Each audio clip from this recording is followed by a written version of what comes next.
to the live stream. This week we've got Bob Murphy on the show. We're going to be talking about Austrian economics, probably versus post-Keynesian economics. What's right? What's wrong? Be kind, stay safe, and enjoy the show.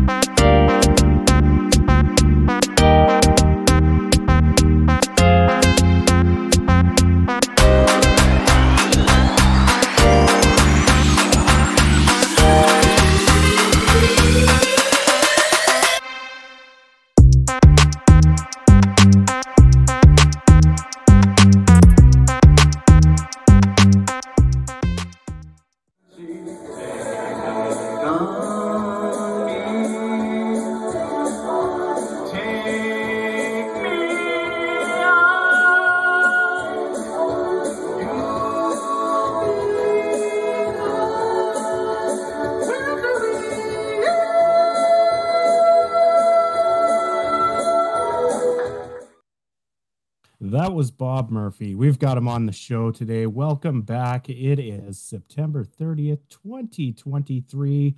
You know, on my economic journey right now, I'm exploring all areas. I kind of started out, well, I go back in 2008 is kind of when my interest in economics started with the great financial crisis. At that time, in a lot of ways, I was very libertarian, right? I had watched the movie Zeitgeist, and you know, how we were on a gold standard and fractional reserve banking and all that stuff. And during the financial crisis, I finally read John Keene's General Theory book, considering I carry his last name, no relation. And so I kind of got into the post-Keynesian kind of lane of economics. And then years down the road, I was working at a factory, managing it, and I got into system dynamics, found Steve Keen, and started following his work. And I've pretty much read everything that Steve's written, and he's always been very critical of neoclassicals and specifically. So I'd always see his footnotes in his writings. And I decided, you know, about a year ago, you know, watching Steve all the time, I noticed he's a great historian of economics, and I wanted to kind of have that viewpoint as well, not just, you know, mathematical modeling, but what is the lineage of economics. So I've kind of started going down that journey. I even just put out a little bio video on Milton Friedman of all people. So I'm a lot of this show is a translation of my own economic journey, even though it's the Steve Keen and Friends show. I book a lot of the guests, right? So I think it's a big reflection of where I am in economics. And that's why we're going to have people like John Hearn and Robert Murphy, because I don't think it's healthy to stay in your own echo chamber. I think it's important that you explore all aspects of the field that you're really interested in to get all viewpoints so you can make an informed decision yourself. So that's what we're going to do today. You just saw Bob singing. I think we're going to have a sing-off between Steve and Bob. I think that's where really the battle's going to be, is vocal inflections and the dynamics there. If we can model that mathematically, that would be pretty cool. I'm going to bring on Professor Steve Keen first. Here he is. No way, Jose. Sorry, I'm not going to try singing. You know, that's the one thing that my friends and family were actually likely to have me assassinated over, so I won't inflict it on the audience here. Oh, so are you back in Hungary right now? Yeah, I just went up last week to get my wife from Amsterdam, so we're back down again today, and had a function at the centre last night, which is pretty much to introduce me to the crowd at the central bank here, which was quite good. So yeah, no, it's going quite nicely. Wow, that's pretty cool. I think so. We're not going to have Dan here. Dan didn't want to come on because he's protesting that we're having the leading Austrian economists on the planet on. So he decided he didn't want to show up. And Mike's car broke down or something like that. So he's trapped in the suburbs of Boston. Sounds like you should use the lines from the Blues Brothers in the tunnel when Carrie Fisher decides to shoot them both. That'd be more believable. Okay. Well, Robert Murphy, here he is.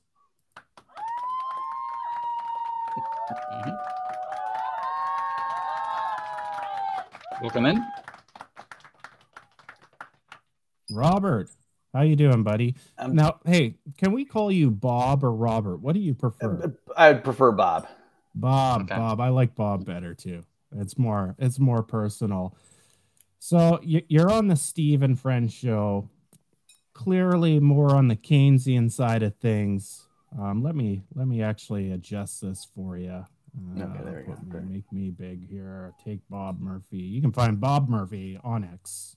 Bob Murphy Econ on Twitter X. Bob, before we get into who you are, what made you decide to come on the Steve and Friends show? I put the invitation out to you, but what would possess a leading Austrian economist like yourself to come on this show?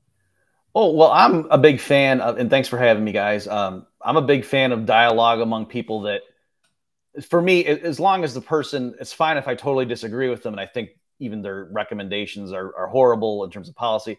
But if I think they mean well and they sincerely believe what they're saying, that's great. You know, I might be wrong on my stuff, and talking with people like that, that's certainly going to, grope towards the truth.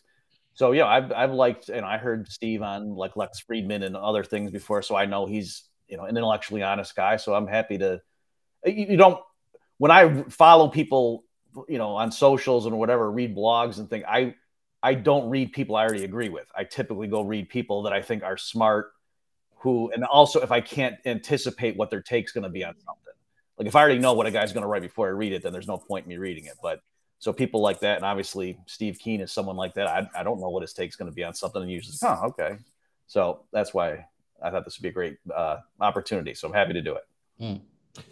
Bob, how did you get into economics? When did that start for you in your life? So when I was like in junior high, I thought I was going to be a physicist. Like Richard Feynman was my hero. Yeah, and that's what I was going to do. And, the doctor, like when I was in summer, what are you going to do? I said, I'm going to be a theoretical physicist. And he was kind of taken aback. Most kids are saying be president or fireman. But in high school, I just started reading guys like Thomas Sowell and Walter Williams, and I really loved what they were doing. And like the idea of, the market has this equilibrating process involved and people don't plan it. And these things kind of happen spontaneously. I really was captivated by that. And then I found the Austrian school, and they're like guys like Murray Rothbard. Just even if I didn't agree with them, he was just a crystal clear writer. And I could tell, it's step 3 in his argument. That's where I disagree. But it was, make you think, and you can. And then the work of Ludwig von Mises, I didn't understand it fully, but I read his book, Human Action, cover to cover when I was a senior in high school, and I knew I have to go be a college professor. So I went to Hillsdale College, Mises' library, and then NYU, which had an Austrian fellowship. And I was in academia for a bit, and now I moved into the financial sector. But yeah, as of senior year in high school, I thought I'm just going to be a college professor teaching economics. Right. Steve, what do you know? What do you know about Bob Murphy? He's obviously he's a figure in economics. Tell me what you know about Bob. And Bob, I read Bob's review of my Debunking Economics pretty much when it came out. I reread it today, and I appreciate some of the intellectual work you've done as well. Your critique of Samuelson, for example. I disagree with part of your argument, but I like the way you engage with the capital controversies there. So, and like we had John Hearn on recently, and like you are far more aware of what your ideological foundations are than John will ever be. You're aware there's a history, and you're aware of various alternative schools of thought. I mean, John, as much as I like having a beer with him, I never want to talk economics with him again. It's just so frustrating that he's a walking textbook and doesn't realize it. You've got more depth than that. And so it was fun to come on. If I can actually give my little personal story, because also like you, I intended to become a theoretical physicist. I had 6 years of lousy science teachers, fundamentally. And the guy just bored me. He's a Catholic priest. No, not priest, a brother in a Marist Brothers school. And he was just incapable of reaching the depths that were necessary to teach me anyway. And then we had a great lecturer turn up whose name was Tim Keating, who's no relation to Australia's ex-Prime Minister. same like ties, no relation to John Maynard Keynes, only not quite as illustrious. And he taught me the thing which really captured me was Rostow's theory of growth. Mm-hmm. And that was a cyclical model with feedbacks to it and so on. And I expected to find that when I got to university. And instead, I found myself being taught equilibrium stuff by a rabidly neoclassical department. So I didn't know the history when I first turned up. I know it very well now. But the vice chancellor at Sydney University was a professor of economics at Manchester University in the UK. He came out to Sydney and regarded the course that was being taught there was a very, I'd call it humanist, a humanist orientation, Keynesian overall, but with a strong basis on you want to have a better society in general, however that's achieved. And he got rid of that course and those professors, installed a rabid neoclassical from New Zealand called Colin Simkin, and then a guy called, I forget his name all of a sudden, Warren Hogan. And Warren really saw himself as rising up the university hierarchy over time, and he bumped into me. So we had a student fight at university over the teaching of economics, and what I found was the neoclassical stuff. I was expecting it to be dynamic, non-equilibrium, et cetera, which is what I got of Rostow's theory of growth. Here I got all this equilibrium bloody algebra, and at the same time I was studying university mathematics with a brilliant lecture on calculus and differential equations and so on.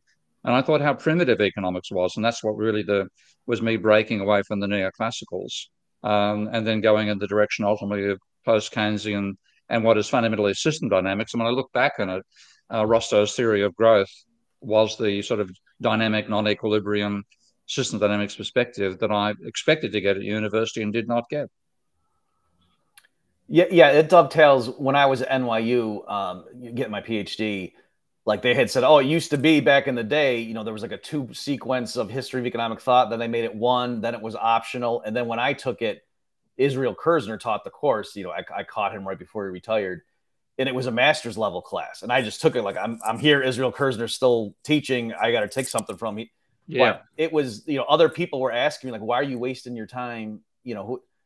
Just learn the cutting edge stuff. Who cares about people who taught economics poorly 100 years ago?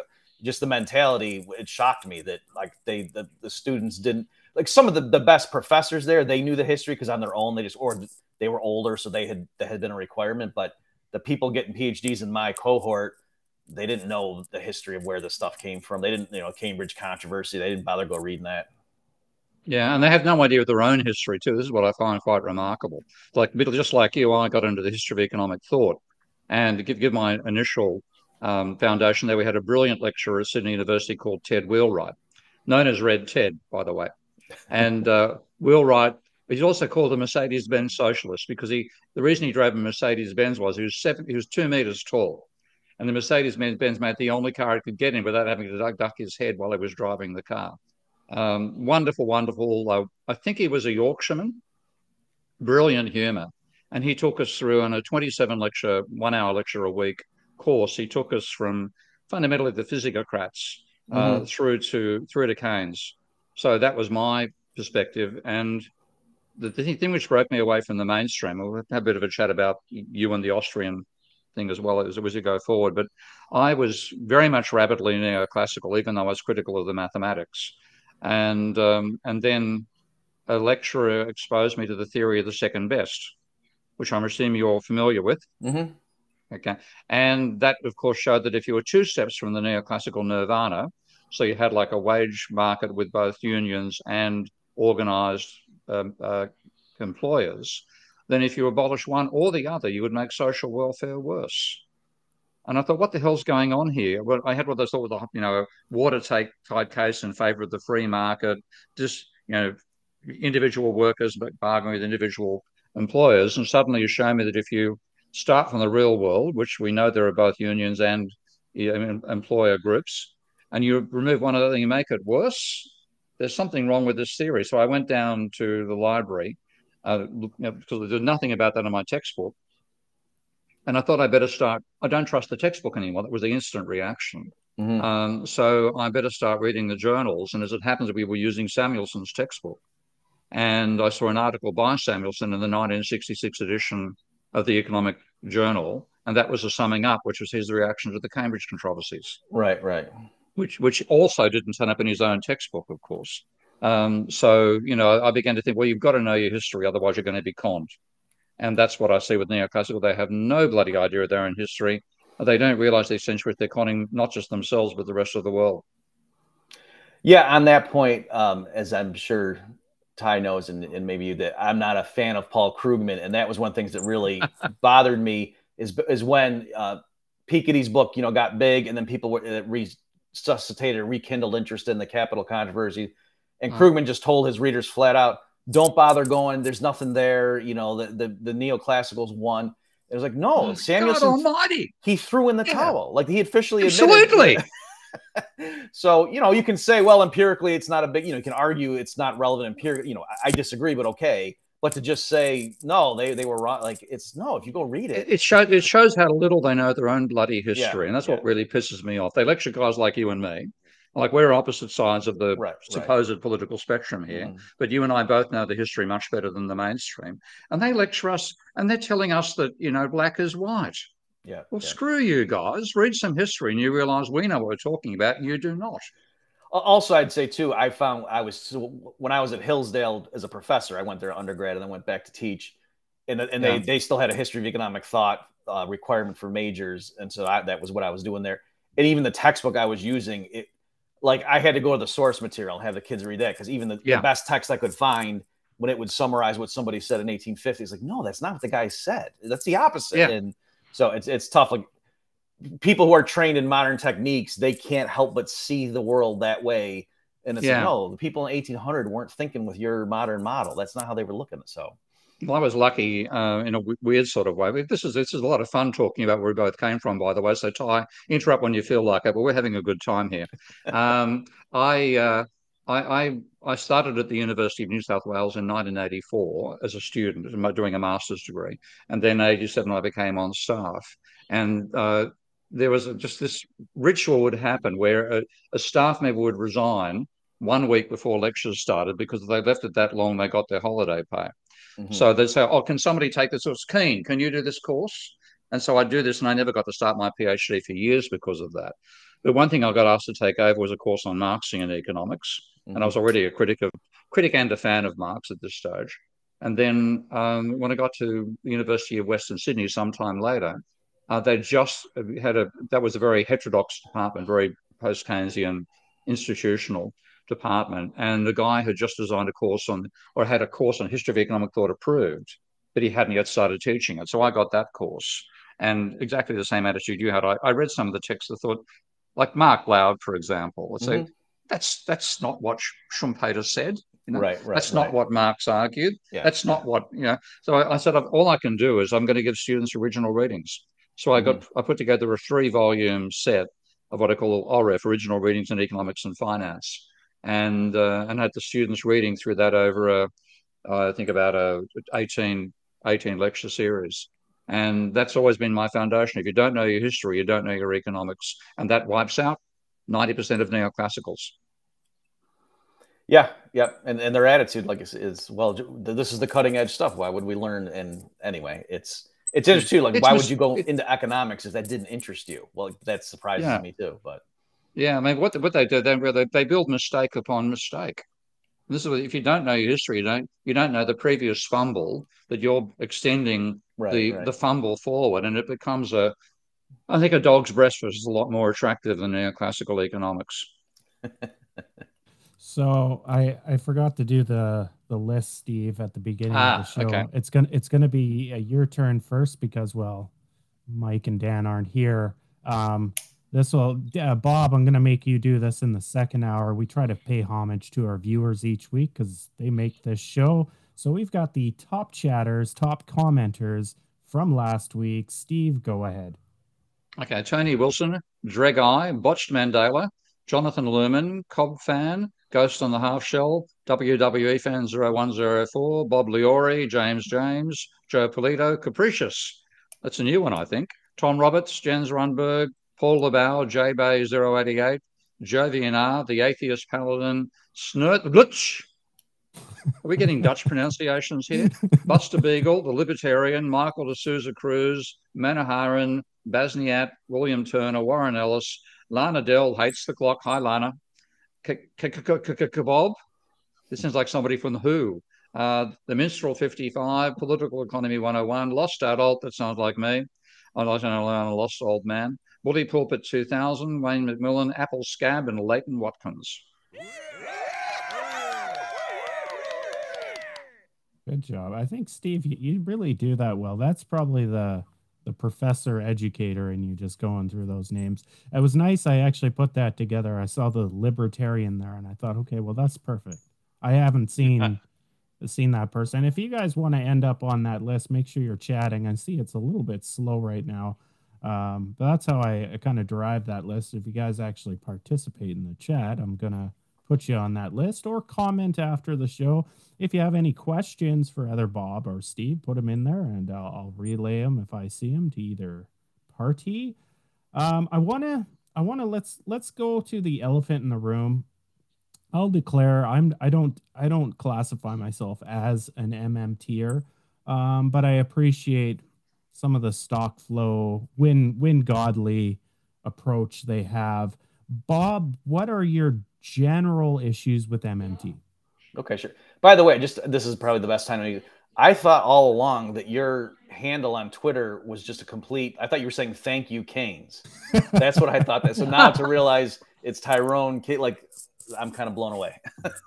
Yeah, hold on here. I don't know if this will show up here.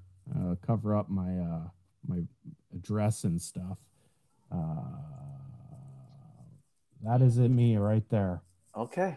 Driver's license. Okay. Tyrone Keynes. Yeah, okay. Yeah. Wow.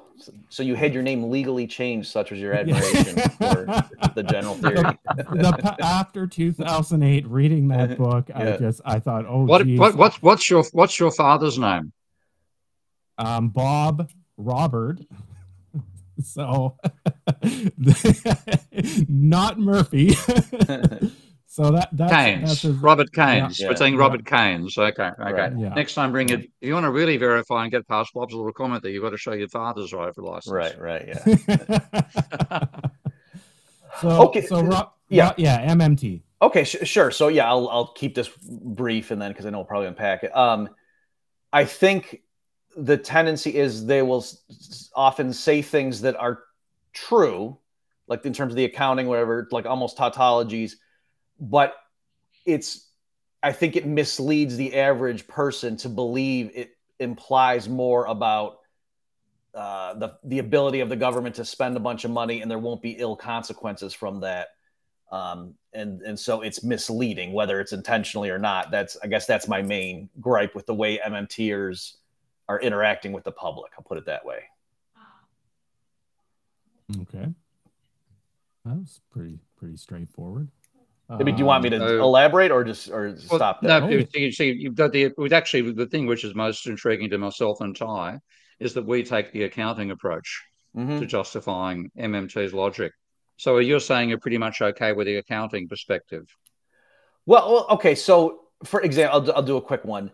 So to say that, like a government debt is a net private sector asset. And so, don't worry about the government piling up debt because that's just private sector net assets.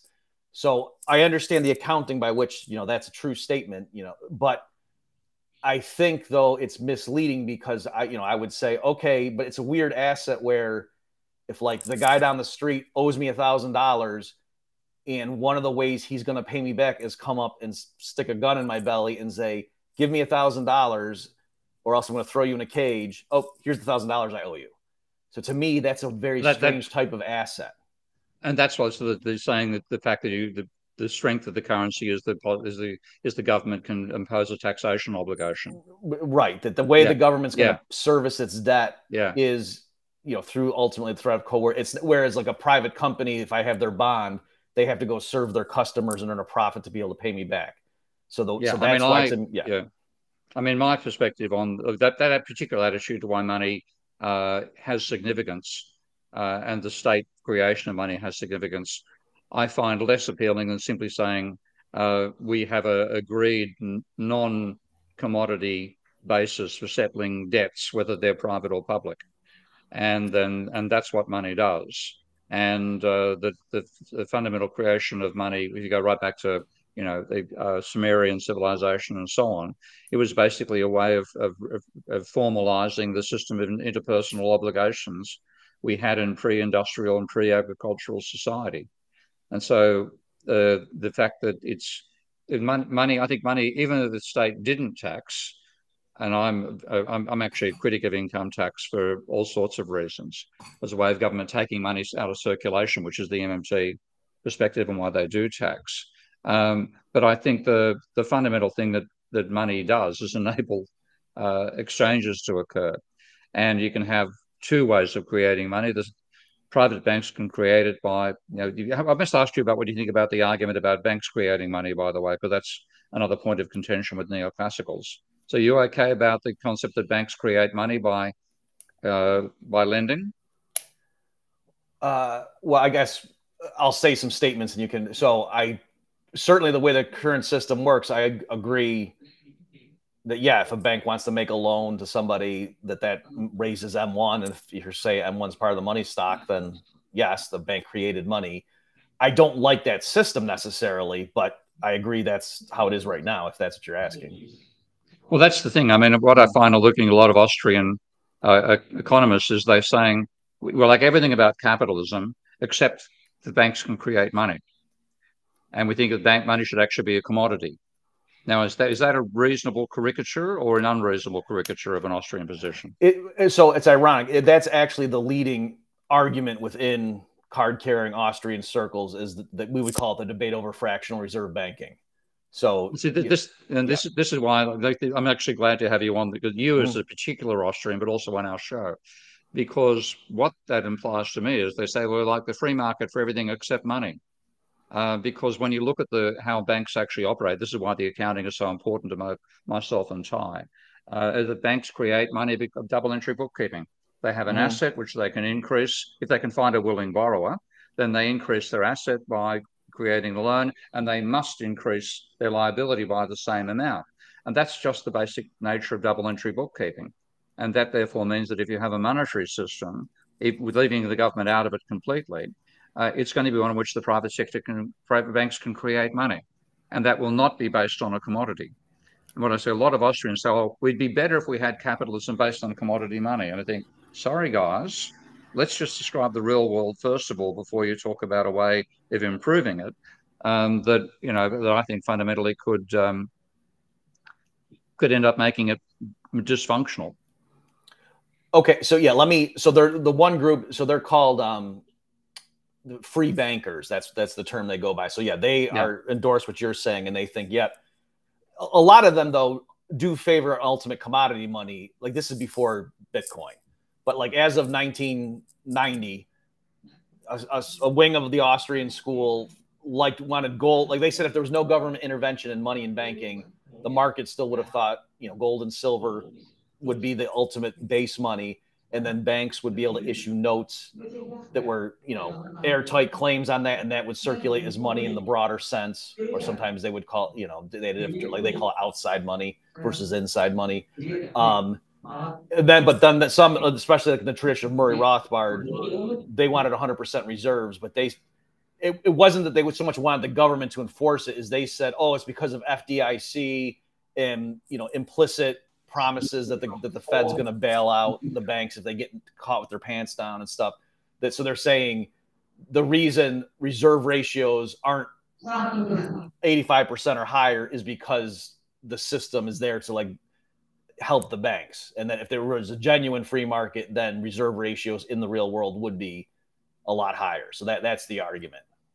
Okay, Ty, by the way, my wife's got Ty TV going in the background. That's the noise you're picking up on the microphone. So feel quite free to mute me when I'm not talking. At least when I talk, I can overwhelm the Ty commentary in the background. I think this is what a point of unrealism about the Austrian perspective, and that's one reason why I never, I read some Austrian work and it never particularly excited me, because I found it unrealistic. And the more work I've done in the banking system, the more I think it is unrealistic, because Fundamentally, money comes down to double entry bookkeeping. And what you're saying, we want to ban double entry bookkeeping. And okay, but that isn't describing the existing system, when I think the first thing we should do is be able to describe capitalism as it actually functions. And I think that's a sort of a mythical side to the Austrian perspective that I just wish they'd abandoned, because the Austrian who doesn't believe that, of course. Well, hey, I mean, just to clarify. Schumpeter. Okay. Yeah. Yeah. So just to be clear, so even the people like in the hardcore 100% reserves is like the best system. They agree with the accounting that you're talking about. The argument is, if you had a system of genuinely free market commercial banks who are issuing, notes, or nowadays, electronic claims on, let's say gold is the underlying actual base money, just for the sake of argument, that, the banks in equilibrium have to keep some reserves, even if there's no regulations, requiring it. And that if any one bank tried to inflate more rapidly, like extending more loans than its rivals over time through clearing operations, the gold reserves in their vaults would get drained into their competitors. And so no one bank can expand too rapidly relative to its peers. And so the argument is, if banking were genuinely free entry and there wasn't like a cartel, then even if the existing banks all started inflating, someone would just start a new one with a higher reserve ratio and all the gold would flow into their vaults. So you can disagree empirically, but that's the argument. Yeah, that's one thing I think quite fantastical, because what it's saying is, if you had a bank offering you a higher rate of return, you'd go to a lot of bank because it's more stable. And frankly, if you look at people's behavior, and this is the whole, what's that wonderful statement from, I've forgotten the title of the book all of a sudden, but Charles Mackay's exuberance and the madness of crowds. Mm-hmm. If people saw a massive return, they all dived in. And rather than having you get rid of the bad banks, which is part of the attitude I see coming out of that particular version or strand of Austrian thought, you'd have booms and busts just like we had in the 18th, 19th century, when people would dive into the bank offering the highest return. People would forget. I think you'll appreciate this little story. I gave a presentation on my model of Minsky's financial instability hypothesis in my very first weeks at the University of Western Sydney, way back in 96 or thereabouts. And I walked out, one of my colleagues, who's semi-Austrian, his attitude is, Steve, the difference between you and me is I believe people learn from their mistakes. And I said, yes, Andrew. And the other difference between you and me is I believe people forget and die. Yeah. And I think there's an extent to which you have an unrealistic attitude about humanity, that they would not forget and they would not, well, maybe not die, but they'd always tell their kids. I think we just forget we'd be in a boom bust cycle, people diving into high return banks falling and so on. It's, I think it's naive, and that's the last thing we need is more naive economics after a century and a half of neoclassicals. Right. So let me confess, if you had talked to me as of 2007 and asked me how big of systemic mistakes do you think like these private investment bankers and stuff would do, and then when I saw what happened, I was surprised, right? So I can still say I agree that, so the Austrian take, even for the free or the 100% reservist crowd, is they would say, okay, but if you ask people right now, like you said, Steve, oh, this checking account's offering me a higher rate of return, I'll park my money there. And if somebody said, but have you looked at their portfolio? Like, they're investing in risky mortgages and whatever, whereas this bank over here, they have much more stable assets.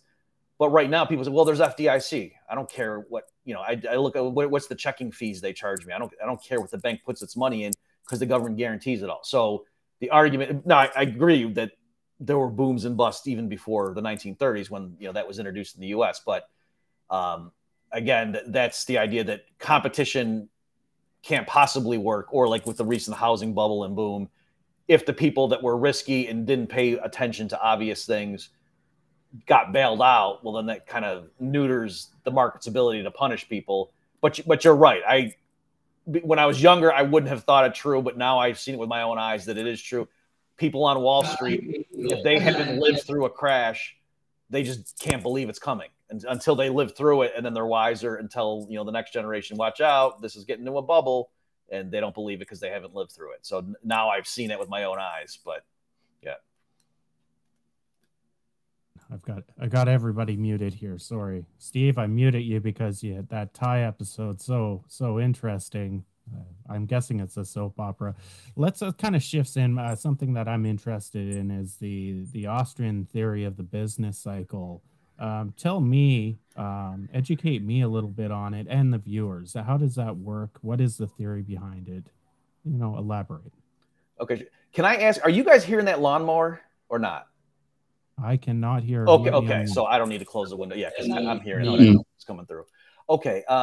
Yeah. So this was a theory developed by Ludwig von Mises in the book that's now translated as The Theory of Money and Credit, is the English title they gave it. 1912 it came out. So the basic explanation is he thought that, kind of tying into what we're talking about here a minute ago, that because loosely speaking, the commercial banks can lend out money that hasn't been saved previously, in the sense of, like, if there's a hard money, that there is some flexibility and they can extend loans even if there haven't been more gold or silver brought into their vaults.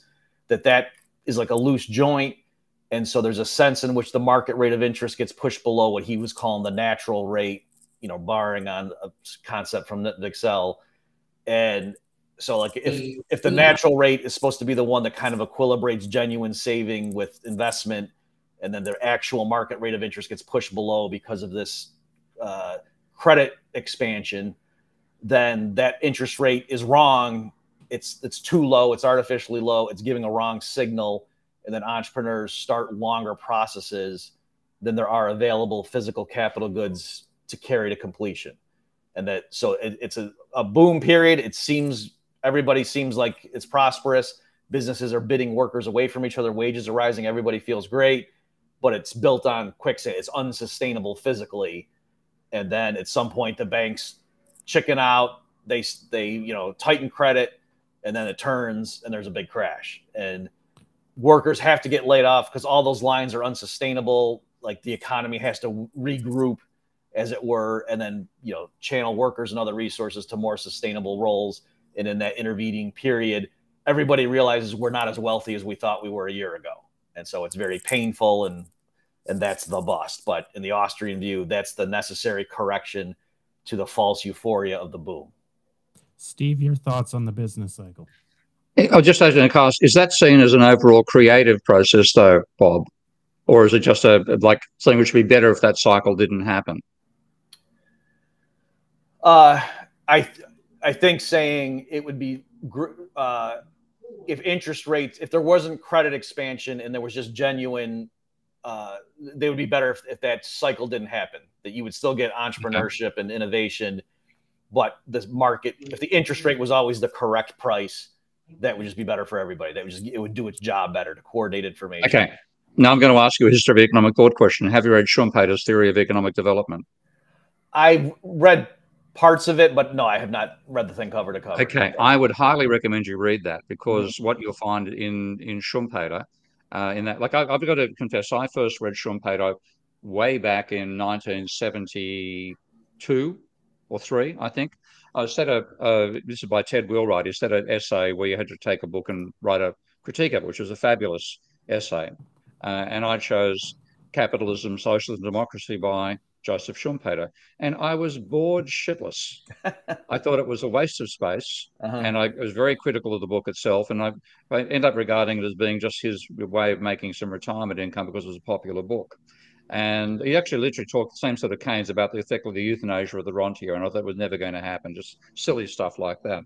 So I ignored Schumpeter right until 1997 or 8, and I got asked to teach a course in managerial economics at the University of Western Sydney. I thought, well, everybody in managerial uses Schumpeter, so I better read him again. And I got a hold of Capitalism, so I got a hold of Theory of Economic Development, and I was stunned, honestly stunned. That was his fundamentally PhD thesis, because whenever I've read any major economist, this includes Marx and Keynes, I'll find, and Ricardo and Malthus and Smith, I'll find them making a verbal argument of some sort, which I can see a logical flaw in how they deduce from that logical verbal argument further on in their arguments. like labor theory of value by Marx, for example. I read the whole damn thing, and Schumpeter did not make, in my opinion, one mistake in his own logical, which was remarkable. One of the great advantages of mathematical discipline is that if you make a mathematical error, you can find it. You might not want to find it, but you can find it, or a critic can. But Schumpeter really argued for a very convincing argument of the reason that a cycle occurs. So his logic was that if you have he said in capitalism, taking a Walrasian perspective, and he was respectful of Walras because he couldn't do mathematics. Schumpeter couldn't do mathematics himself, been intimidated by those who could. So he said, if you have a Walrasian system, then the rate of profit is zero. And his logic was fundamentally marginal revenue argument. So if you pay the workers their marginal product, and if you rent the machinery and you pay the machinery manufacturer their marginal product, then there's no surplus yet for you. So he said profit must be a disequilibrium phenomenon. And therefore, what you have is an entrepreneur will come up with a new way of producing something which disrupts the productive system. So let's say the example I used was the spinning jenny. So the first machine, like you do spinning wheels, one worker per wheel, and then the spinning jenny is invented, and one worker can spin 6 wheels. And he said what that means is you're then going to have an increase in productive capacity later on. But he said the way that it happens is that he imagined, first of all, a fully employed economy. So there's no idle resources to be used, and an entrepreneur with a good idea and no money, which is my situation, frankly. But it's more realistic than saying here's a corporation which already has money. So he said to get the money, they've got to borrow it from a bank. And therefore, the creation of money by the bank, and he literally used that phrase, creation of money by the bank enables the entrepreneur to buy resources away from existing enterprises, pay more for workers, pay more for capital. And then that enables the entrepreneur to turn the idea into something concrete, causes a boom while it happens for obvious reasons. You've added more money, you've bid up wages and profits and so on. And then you have you said, then what you have after that, when the product comes into existence, you have a downturn because, first of all, the entrepreneur is paying back their part of their debt, so there's a reduction in the money supply. But secondly, this product comes in and undercuts the existing producers, and therefore causes a slump in those. So you got to. That's what I think is a really good Austrian theory of the business cycle, and I think the one the main one you've largely contributed. May said, we get the price right, then we know the cycle. Well, that's almost neoclassical in my way of thinking, and I'm not particularly fond of it. Yeah. Okay. Yeah. So just a couple of responses. So to be clear, standard Austrian stuff, especially in the tradition of Mises, Israel Kirzner's, would learn from him, and his whole career is like on entrepreneurship and whatnot. So certainly any individual firm, entrepreneurs are going to make bold conjectures and start things, and it might flop and that company goes bankrupt, and that's necessary. In a healthy economy, there has to be unemployment at any given time, otherwise people aren't taking enough risks, things like that. But the issue of why is this cluster of errors? Why is it that it seems like not just randomly distributed every year a certain amount of businesses fail, but it seems like it comes in waves? That's the thing that Mises was trying to explain, and he thought it's because the banks systematically occasionally give the wrong incentives or signals, and that causes a problem. And it would be better in the long run if it was just more of a consistently accurate feedback about here's the state of genuine saving.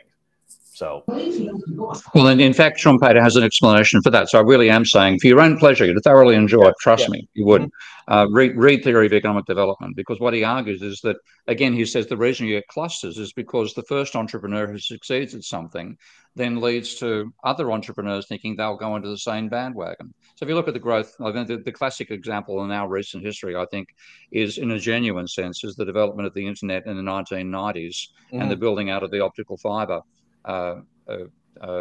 infrastructure. Now, once somebody got a loan for optical fiber and developed the technology and showed higher transmission rates and so on, then you got herding on two levels. You got herding from entrepreneurs, other ones wanting to bring optical fiber in as well, and you also got herding from the banks. And this is a great friend of ours, Richard Vague. We haven't had Richard Vague on the show yet, have we, Ty?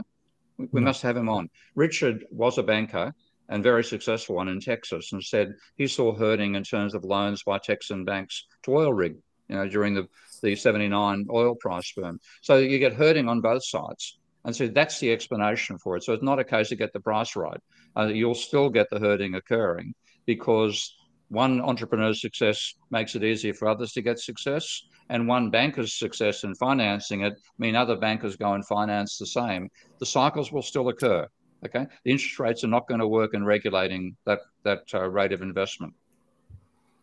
Okay, yeah. I mean, I guess at the very least, I would say, and I should mention, yeah, for a client years ago wanted me to go do research, and I was reading Schumpeter, and then I think the pandemic hit, to be honest, and I got shunted off that and doing something else. But you're right; it's never that I got to a point in his discussion where I thought, "Oh, that's wrong." It was just a different, narrative, and like I said, I got aborted before I got through the meat of it.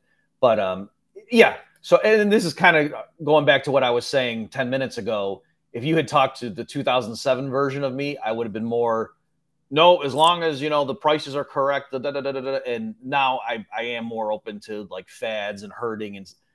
But still though, I would say, okay, when the herding happens and when the new fad comes on, if interest rates are 1%, there's a lot more silliness that gets funded than if they were at 6%, that kind of thing. So at the very least, I think the guardrails would be tighter. And certainly if people knew if this fails and the whole system goes down, there's no central bank to come in and bail everybody out. Like, you're on your own. I think that would cause more discipline and prudence.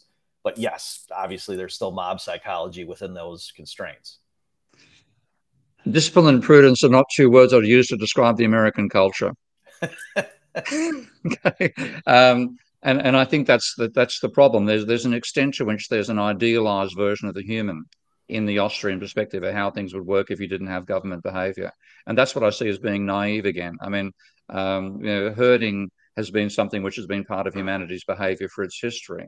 And this is partly why we've been successful as a species, because we are the only species that can just effectively decide to herd. Now, others herd for evolutionary reasons. We herd because we think it's a good idea at the time. And sometimes it is, and other times it leads to booms and busts. And I think that's what we have to try to capture in the real world is the genuine boom bust cycle. And like the thing what I come back to, you worry about the rate of interest. I worry about the level of private debt. And the reason the 2007 me was very confident there's going to be a crisis in 2007 and called it out and stuck my neck out very visually, is because there's too much private debt. And that's ignored by both neoclassical and Austrian schools of economics, whereas post-Keynesian, coming largely out of Minsky and Fisher, not so much out of Keynes, worries about the private debt being too high and that causing the booms and busts. And I think, again, the Austrians worry too much about the government side and not enough about private sector. And one thing I would want to do is control and reduce the extent to which banks can create money when that creates the financial bubbles, and particularly bubbles in asset prices. Mm-hmm. Let me just clarify, just to make sure, when I keep alluding to what my 2007 self thought, I had an article at the time, if people want to look it up, called, Robert Murphy, The Worst Recession in 25 Years, ? And so using standard Austrian business cycle theory, in the summer of 2007, I was worried that we were going to have a big crash.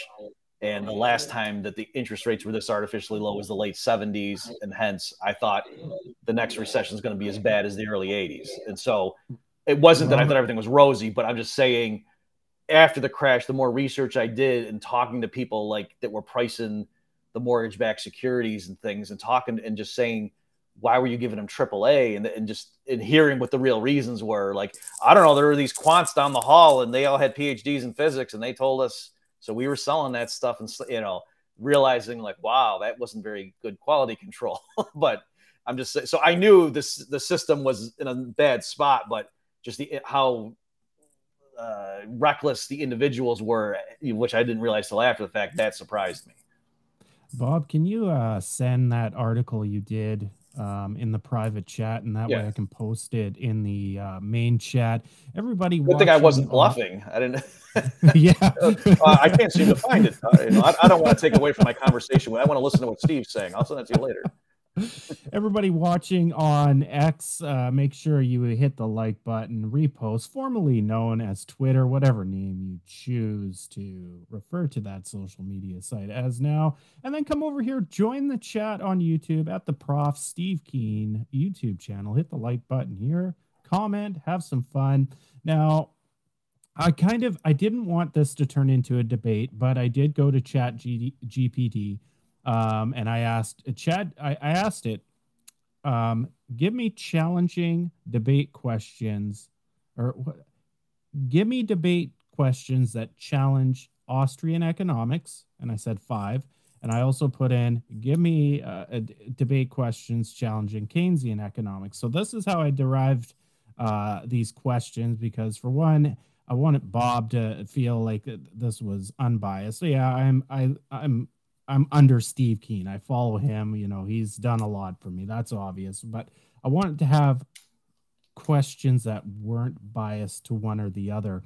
And we did this with John Hearn a few weeks ago, and I asked the same question to both John and Steve, and I realized I needed unique questions to ask. And then, so if I ask Bob a question, then Steve can reply to what Bob says about it. Then when I ask Steve a question, Bob can reply. And we'll try to just keep this, they're easy questions, so keep it 2 minutes or less, just so we can cover the differences between Keynesian and Austrian economics. I'll bring up the first one for Bob. Is the Austrian emphasis on methodology and individualism overly reductionist? Bob, what can you say on that question? Okay, so the way, you know, the emphasis on that in the classics, like the work of Mises in particular, I think it was entirely appropriate, because there he really is trying to establish, you know, economics as a science and to distinguish it from some of the other, you know, sociology and what other things that were currents that were going on, you know, even in Vienna and stuff at the time. So I get why he put the emphasis on it, and I think it's entirely correct and appropriate, you know, in his work. What I do see, though, where I think it's silly, is it sort of spills out into the broader, you know, free market libertarian world, and people will do things like ignore the fact, or like they'll say stuff like, I think even there's a famous Margaret Thatcher quote, like to say society doesn't exist and stuff like that, or to say, or I've even seen it where some libertarians will say, oh, I don't like team sports, I only like, you know, singles tennis, or so, you know, goofy things because I'm an individual. And so there, obviously, that's just a complete, you know, butchering of what the concept was. And certainly you can be a methodological individualist and still acknowledge, oh, sometimes people, when they're in a crowd, like, you know, lynching someone, they may do things that they never would have done if they were alone. And that's not a violation of methodological individualism for me to say stuff like that. Right. Okay. So I'll get Steve. Steve, what's your thoughts on the question and what Bob said? Oh, sorry. I'll unmute you, Steve. It's that high soap opera. Thank you. Okay. The point that I start from is actually, I could take a quote from Marx to emphasize it, and that is, men make their own history, but not at times and circumstances that their own choosing. They make it with times and circumstances endowed to them with the past. And what that means is both the history of the society in which you're in and the structure of that society control your behavior, constrain your behavior, even if you are trying to be the classic Ayn Randian individual.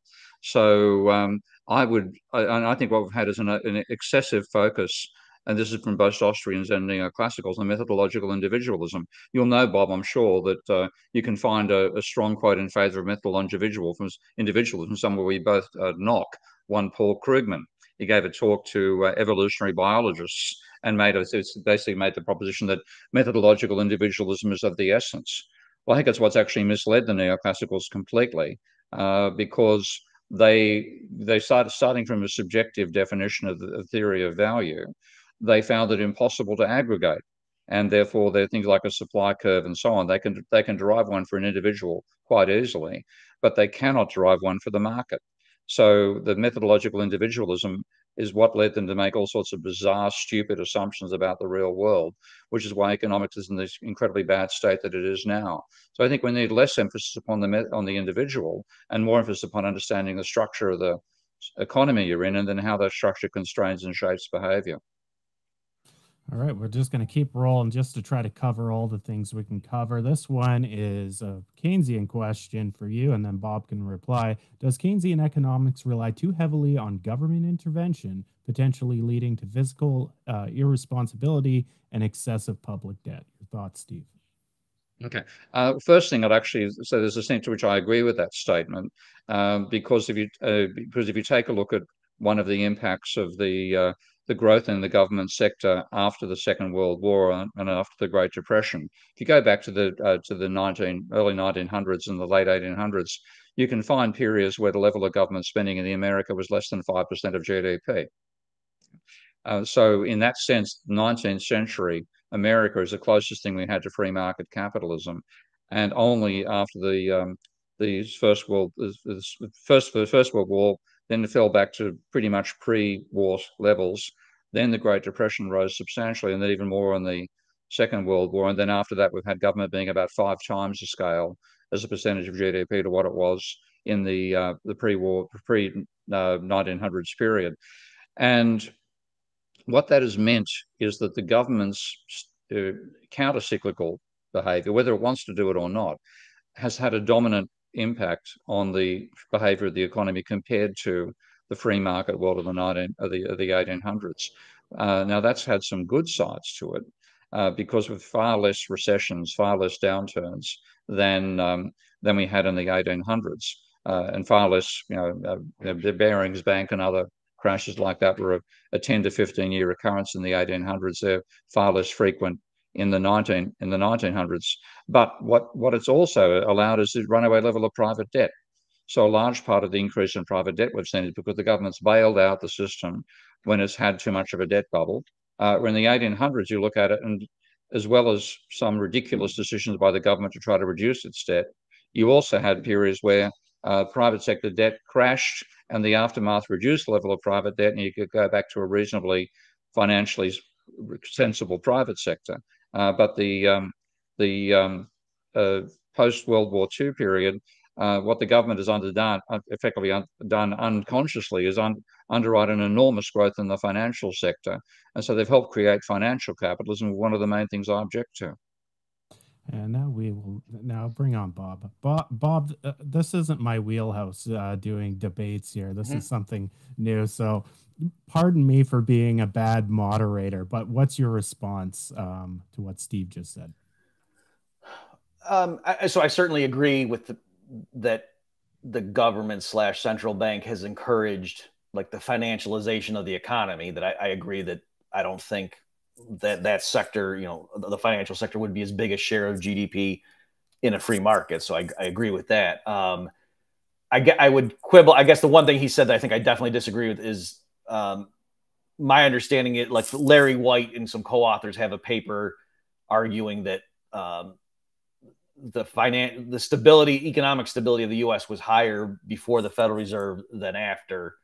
And so I would quibble with that. But other than that, yeah, again, kind of going back to what I said earlier, that to me, government, if you're coming from the framework, we're thinking in general, resources getting allocated through markets is just more efficient and, better catering to genuine consumer wants than having political influence. The scope of the government just that distorts things in the long run. And so that, the government borrowing money and then allowing that to fuel excessive spending, that like part of the issue is like, what's the big deal? That, yeah, it's channeling resources in a way that I think is less likely to, help human welfare. Gotcha. So we got the next question here. Chat GPT. Wow, you got. Does the rejection of mathematical modeling limit the explanatory power of Austrian economics? Okay, yeah. So I know you want to keep these snappy. So I think if you understand, I think sometimes there's a misunderstanding of what the Austrian take is on this. And admittedly, it's partly because some of the people who call themselves Austrians, especially if they're like just fans in the trenches and they're not actually professional economists, may say things that maybe would disagree with the take I'm going to give right now. So I think Mises, for example, when he was laying out what he thought was economic laws that, that was a priori, and you just think through the implications of it to say like the law of diminishing marginal utility, it didn't involve empirical, conditions. You didn't have to run regression analysis to come up with stuff like that. Or even like the standard case for free trade. If you go read, Bastiat or whatever, a lot of that's, or, Henry Hazlitt, it's more just like thinking about it a certain way. And then, oh yeah, it's not, well, this country, they lowered tariffs, and then let's go and see what happened to, measures of consumer welfare. That's not the way the argument works. So in terms of just the framework and coming up with tendencies to say, oh, these are causal forces. And then in the real world, in a messy situation, just to give an example. So I can know, oh, I think the central bank might cause a boom bust cycle. I think raising the minimum wage too aggressively might cause unemployment. To say, why did unemployment go up so much in 2009? Was it just the minimum wage? That's an empirical question. There you can use mathematical modeling, even to be an Austrian, to try to come up with, here's my judgment as to what effect was what. But in terms of the underlying laws, that's what more a priori, like geometric proofs in the Misesian framework. Okay, look, I'm a critic of neoclassical mathematical modeling and a fan of mathematical modeling. So I think this is the problem. That if you look at if there's reasons that Menger gave for being anti-mathematical reasoning, that was largely forcing equilibrium on the model, on the system, to be able to do the modeling in the first place, which is all you really could do in the late 1800s. Whereas and what neoclassicals done have continued to do that with even more stylized mathematics, and they keep on running into logical conundrums. So, like, I'm pretty certain you're aware of the Sonnenschein-Mantel-Debreu theorem, and that means you can't derive a market demand curve out of the idea of individual having downward sloping market demand curves. And equally, that's the Perron-Frobenius theorem, meaning that Walras' equilibrium process of Todema does not converge to equilibrium. So those sorts of errors led to what I call not mathematics by neoclassical economists, but mythematics. They simply make ridiculous illogical assumptions to jump over logical conundrums, and then they've got themselves caught in a bizarre form of so apparent mathematical logic, which is based on making ludicrous assumptions and then seeing what follows from those ludicrous assumptions. So I'm much more a fan of system dynamics, nonlinear differential equations, that sort of approach to modeling. And that's what's that would enable me to see the financial crisis coming before it hit. That's what Forrester tried to bring into economics and was pushed out by Nordhaus. So I'm a fan of mathematics, not what neoclassical economists have done. And I think Austrians have hobbled themselves by not taking advantage of being able to do modeling of complex systems. You remember from Hayek's Nobel Prize speech, he talks about how complexity made it impossible to model mathematically. Shortly after that speech, we learned that complexity doesn't mean complicated. It means three or more nonlinear systems interacting. All right, next question. We'll have a little bit of time to suss out some of these where there's divisions among both of you a little more at the end of the questions. This one, I kind of left the same. This is ChatGPT not knowing everything, and it's the Phillips curve. So maybe you can give some insight. Is the Phillips curve a reliable tool for policymakers, or does it oversimplify the relationship between inflation and unemployment? Keep in mind, I've read the papers. I know you've read the papers. So what do you got to say there? Yeah, I mean, first of all, as you and I both know, Phillips had effectively a three-dimensional. You didn't have a curve; you had a surface, and he had inflation. He was starting fundamentally from the idea that a high level of economic demand meant that productive factors, labor, capital, and resource producers could all charge higher prices. And this is basically seeing a competitive struggle over the distribution of income. And the higher the level of employment was, the more power that gave to workers and raw materials producers than it gave to manufacturers. And that's a very realistic starting point. And then Phillips, if you and I have both read the original Phillips paper on unemployment and money wages, he also included workers reacting to the change in the level of unemployment. So if you had a rising level of unemployment, that would dampen wage demands. And if you had a falling level of unemployment, that would boost wage demands, even though the initial situation with the unemployment rate might have the opposite effect. And then cost of living adjustments. through imported inflation fundamentally. So Phillips's vision was much, much richer. And the real problem with Phillips' curve was, and Phillips himself admitted this, very unhappily later in life, he said he wouldn't have done the Phillips curve if he knew how to be used. And what he did actually write in that paper, the idea of a menu. If you wanted stable prices, you could have 5% unemployment. And if you wanted stable income shares, you would have wanted 3% unemployment. And that implied there was a menu, which was a huge mistake because he actually built it as part of a system dynamics model. And there would never have been equilibrium anywhere along that curve unless you had other policies trying to hold the unemployment rate and the inflation rate at that level. Bob, I'll bring in just to let everybody know. I'm just going to put Bob's link to his article in the chat a few times over the next few minutes. Make sure you click on it, bookmark it, read it after the show because I don't want you guys to go leave and read Bob's stuff now. I want you to watch the show. Bob, what can you say on the Phillips curve? Sure. So I agree with Steve that when I went back and I didn't read it covered, but I did go and look at like the original thing, and I thought, oh, because as you can imagine, in the free market Austrian, libertarian type tradition of economics, we're taught to hate the Phillips curve, and it was discredited by the stagflation of the 70s, and so when I went back and reread it, how it was money weight, like it was much more reasonable in his original presentation than what it turned into, in my view. So this is, I feel bad for the guy that sort of the thing named after him got used in a way that I didn't know, Steve, that he wasn't happy with how it uses, but that doesn't surprise me.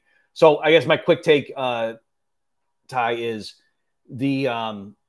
so given my view of what causes the business cycle, I understand this correlation where in practice, like if there's an inflationary boom that causes high inflation and then low unemployment, and then when everything tightens, the banks tighten, then there's a crash and unemployment goes up, and that tends to, bring down at least the growth in prices, if not absolute level.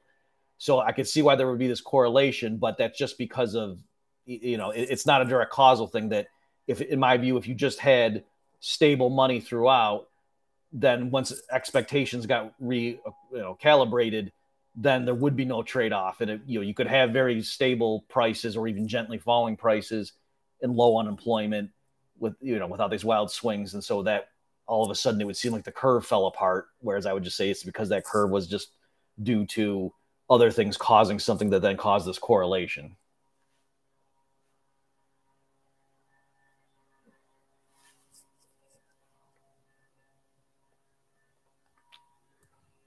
You're muted to me. Okay. Yeah. No, I said our one big happy family. It's kind of lost now that it was muted. So the next question I'm going to skip because it's about the Austrian business cycle. We covered that, I think, in great depth. So I'm just going to delete that one. I'll delete the next Keynesian one too, just so we can get through this. What do we got here? Okay, here's a good one, Bob. Does the focus on subjectivism and marginal utility adequately address the issues of inequality and distribution of wealth? Bob. Okay. Again, I know you want these to be snappy, so I'll try to be brief. So there is a tendency, so like a real hardcore, and I've done this, I'm not like casting, I've done this myself, like to make sure, do people understand, like, hey, the diminishing marginal utility thing, strictly speaking, says, yes, the 1,000th dollar to a given man means less than the 500th dollar to that same person. It doesn't necessarily mean that the 1,000th dollar to this guy means less than the $500 to that guy over there. And in fact, that statement's nonsensical in the original, like, at least in the Austrian view of what utility means. That it doesn't even make sense to say, oh, does this guy get more utils from that than this guy over here would? That's a nonsense statement. Because, ultimately preferences are ordinal and there's no way. Okay, so that's like the hard line approach. But having said that, though, people would say, David Friedman's raised objections like this too. Like, come on, if I got kids in my house and I know, oh, we could go to this place and half the kids would like it, we could go here, and you can do things as a parent that you understand, like the way it will impact the kids, and you kind of make intersubjective utility comparison.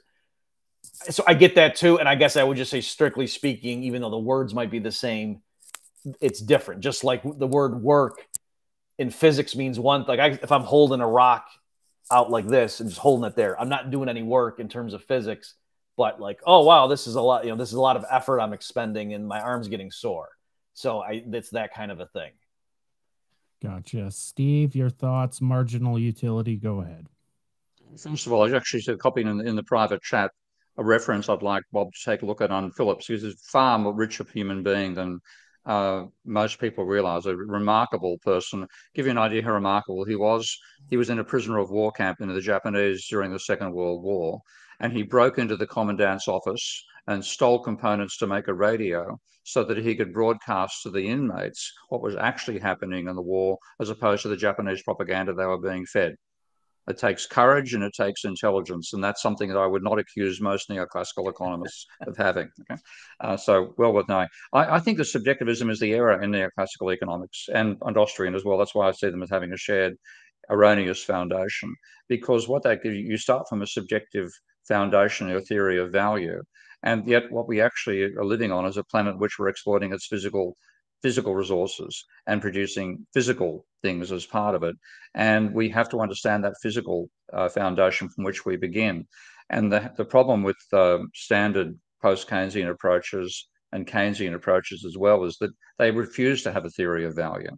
After what they saw in terms of the value wars between Marxists and Austrians and neoclassicals in the 1800s. So what I've ended up with, and this actually I started with this fundamentally, in reading Marx, I found that Marx had an objective theory of value, but not the labor theory of value. And using that objective theory of value, you contradict the labor theory of value, first of all. So you prove that all surplus does not come from labor, but surplus can be generated, in Marx's sense, surplus can be generated from any input into production. So there's no tendency for the rate of profit to fall. That stuff goes by the wayside. But it also means that at some points you can have a subjective theory of value. So when you look at, for example, new technology and new products being produced, then they are the large part of the demand coming out of that comes from people who think that's really cool stuff and I want that shit soon and are willing to pay a high price for it. But ultimately, once it becomes a standard part of the input-output process of manufacturing, that early adopter stuff isn't there anymore, and the sale price is determined largely by its cost of production. So I think we need a theory of value which enables to have both objective and subjective levels. By starting at subjective, the neoclassicals couldn't do it. By starting at objective, but having an idea of a dialectic, and Marx's dialectic is much different to what most people think Marx's dialectic is, that you create subjective levels where they're necessary, like in the valuation of financial assets and in the valuation of new products. And that's the foundation we should be using rather than starting from strict subjectivity or being stuck in objectivity as the labor theory of value is, with no chance of escape. Nice. So I'm not going to do any more questions. I've gotten bored of doing this debate thing. This is boring. Bob, really what I want to know, because I gave little time to answer. Were there parts there that you wanted to kind of elaborate more on some of those questions? Yeah, I'm trying to remember now. So I guess let me just state what the standard Austrian view is on that stuff, and then I don't know if Steve is disagreeing with that or saying there's something else that we're overlooking. So the standard view, like with subjective value, and then how does that lead to objective market valuation, is real. So a guy sells me a used car, I give him $5,000 for it, and we say I subjectively value the car more than those $5,000, and the seller, it's the other way around. He values the money more than the car. So there's no question, is there an equality of valuation there subjectively? Is there some like intrinsic value, something in the two items that are equal, and that's why we're exchanging them? No. And in fact, if they had equal value in that sense, what would be the point of trading? You would just, you would just be getting something. So clearly we each think we're getting the more valuable thing. So we couldn't both be getting the heavier thing or the thing with more mass or with more, positive charge. That would be impossible, but we can both think we walked away from that with the more valuable stuff, which is, kind of interesting. And that's because value is subjective, used in that sense. But that trade now establishes, right at that moment, the market price of that car was $5,000. And then accountants can use that when they do their books. And so that's an objective valuation of that that goes into economic calculation, which is what Mises thought, was the underpinning of civilization, basically. So that's kind of the relation between subjective valuation and objective market pricing. Yeah. You've been intrigued to know that Marx actually says, so far as use values are concerned, it is quite sensible to argue that both sides perceive a gain in use value out of exchange. So if you get away from the labor theory of value garbage, which Marxists have stuck with, because that gave them the idea of the tendency for the rate of profit to fall, and that explained why they're going to ultimately have socialism. That's their particular fallacy. Get rid of it. You'll find a very rich theory of value in Marx. And I wouldn't ask you to read all of Marx, because when I actually did that myself, I read all these economic works from 1844 through to after his death, 1897. I stacked up the books. Just curious, how tall were they? And they were slightly short, slightly lower than a tennis court net, just under 3 feet. Mm-hmm. Okay, and how the fuck did he write that much stuff in the 19th century with basically a quill? I mean, I'm just in awe of his productivity, and that was just what he wrote on economics. That doesn't include his political writings. I read the 18th Premier of Louis Napoleon as part of that. Feet, yeah, 3 feet, Ghost. Okay, 3 feet. That back in those days, as a tennis player, you made sure the middle of the net was 3 foot high, and I was a top class tennis player, so that was my metric. Yeah. So, but he, enormous. He wrote all these papers he wrote for the New York Times as a correspondent on Europe. Unbelievable amount of writing. So you don't want to read that, but if you do want to slog through, I can send you a link to my unpublished PhD thesis on Marx's theory of value. Yeah, and I would look through that. You'd imagine. Okay. Yeah, because I said I'd listen to you on Lex Friedman, and that was part that was interesting to me too when you were explaining, how Marx viewed things.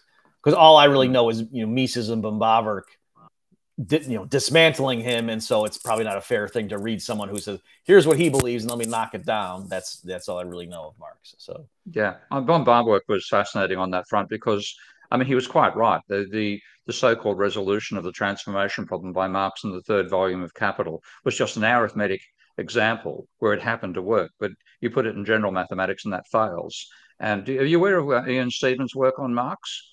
Okay. Ian Stevens was a Schrafian economist, so that basically means he does that linear algebra as applied to economic theory, and he's part of the Cambridge controversy, on the UK Cambridge side attacking neoclassicals, and he's one of the ones who proved that if you don't have reswitching, then you don't have switching either. Technology never changes. Mm-hmm. But anyway, he decided to take that Schrafian sledgehammer to Marx and wrote a book called Marx After Schrafer, which I recommend. It's extremely high quality piece of work. And I've now suddenly lost my bloody train of thought.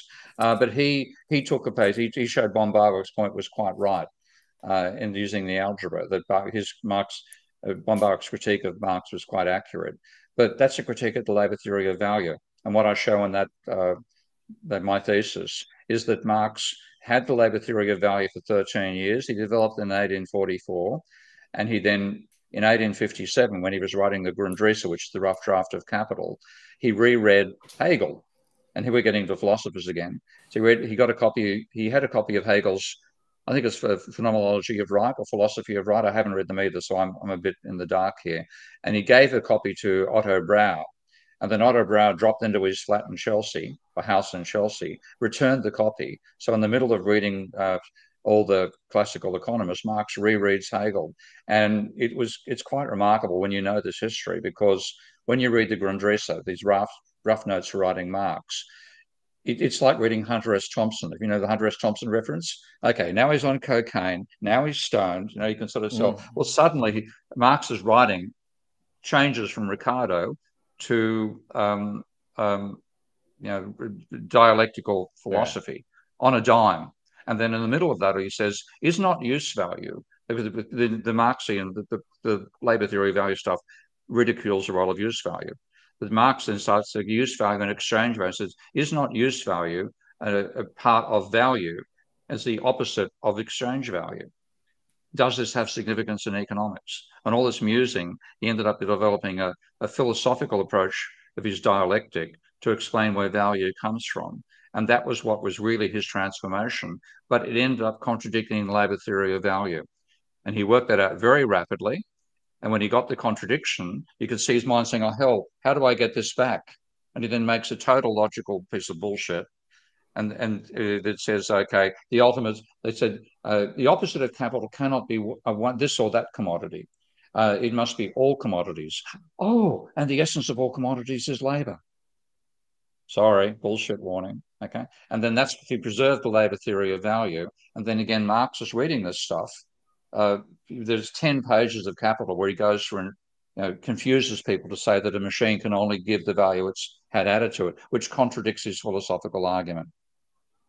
So I managed to untangle all that, and I've ended up with what I regard as Marx's actual theory of value. And it's, again, much richer than you'd expect. Okay. And that's what's all spelled out in your dissertation? Yep. Okay. Yeah. Yep. Yeah. I'd love to take a look at that.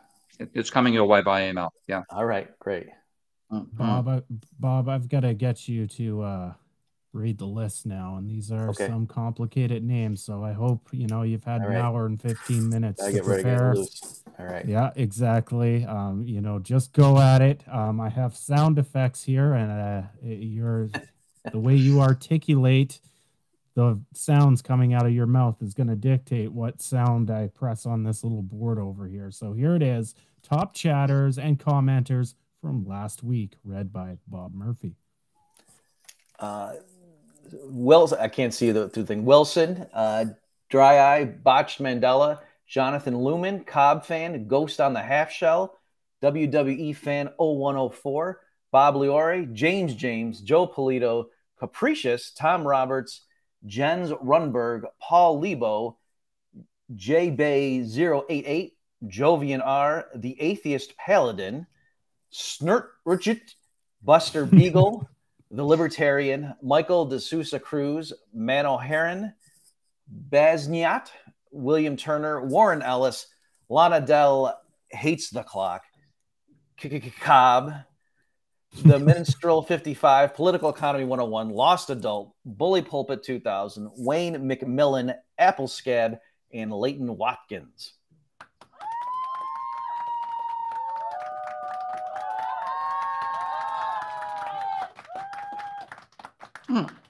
Pretty good.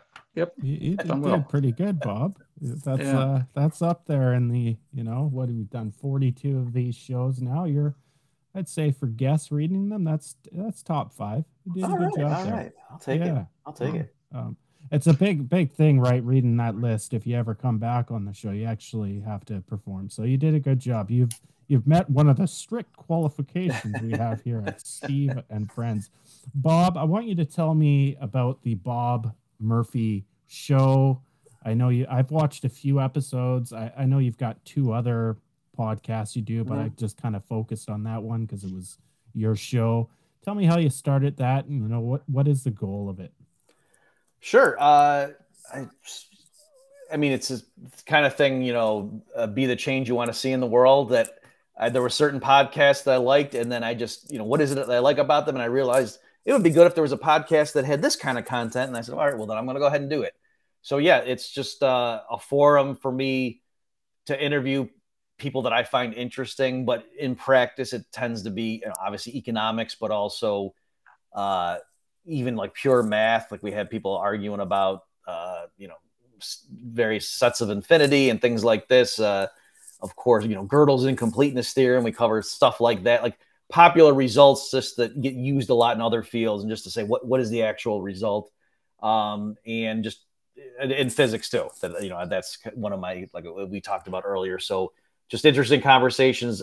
The point, I'll have Warren Mosler on, people like it's not to beat somebody, but just to my own understanding, to say how do you here's a conundrum that I have with your worldview. How do you deal with that? And have things like that. We had the one drop in I think him, Douglas Robert, talking about MMT. He said I'm totally wrong about the yield curve. So I said, hey, come on. And like I said, the thing is, if the person is earnest, I think that's probably the best word. And has something interesting to say. That's kind of the criterion for getting on.